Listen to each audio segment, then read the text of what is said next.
हाँ उठ कस्तूरी गल हो गुलाबी आँख मोए खाना भयो उठ कस्तूरी गल हो गुलाबी आँख मोए खाना भयो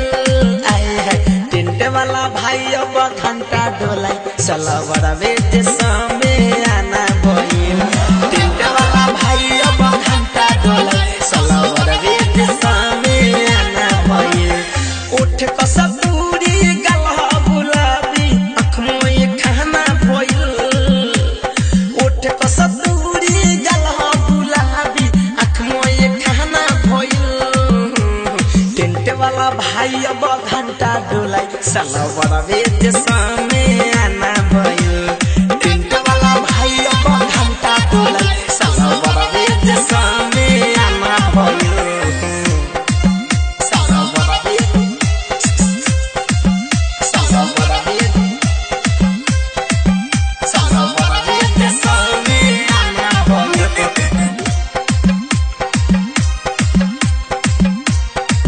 चला बड़ा बेटे सामे आना भयो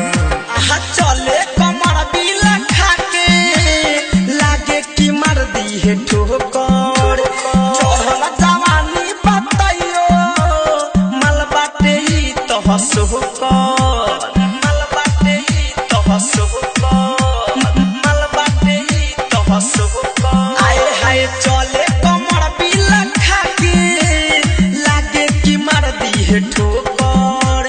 चढ़ल जवानी बताइयो मल बाटे ही तो सोकर अरे चढ़ल जवानी बताइयो मल बाटे ही तो सोकर लइका ताये के धले ना देखते बुढ़वा दीवाना बा हाँ लइका ताये के धले ना देखते बुढ़वा दीवाना बा टेंट वाला भाई अब घंटा डोलाई सलावर बेटे सोमियाना भइल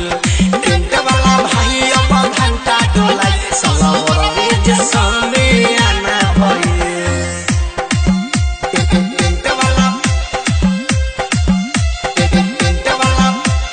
टेंट वाला भाई अब घंटा डोलाई डीजे ब्रजेश चकिया ब्रजेश चकिया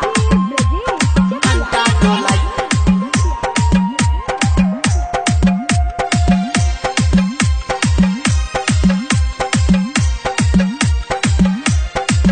सलावर बेटे सोमियाना हाँ ओढ़नी तबारे छोड़ा लागे कि चली रे कोरा का हम बताइए यार पीछा पड़ल चारू घोड़ा पीछा पड़ल चारू घोड़ा पीछा पड़ल चारू सुंदर भाई ओढ़नी तबारे छोड़ा लागे कि चली रे कोरा का हम बताइए यार पीछा पड़ल चारू घोड़ा का हम बताई रे यार पीछा पड़ल चारू घोड़ा हाँ छोड़े नाही कराएला कितना महना भइल छोड़े नाही कराएला कितना महना भइल टेंट वाला भाई अब घंटा डोला साला बड़ा बेटे सामियाना भइल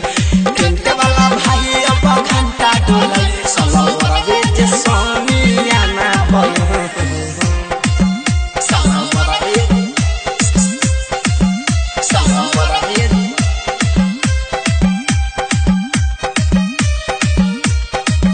साला बड़ा बेटे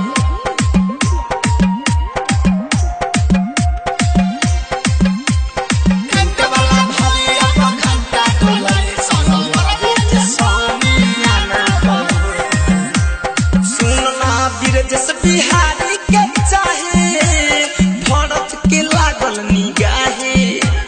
धड़कन धनंजय मुकुंद मणि दुनु पाया रोज दाहे दुनु पाया रोज दाहे दुनु पाया रोज दाहे आए हाय बिरजस बिहारी के चाहे भरत के लागल निगाहे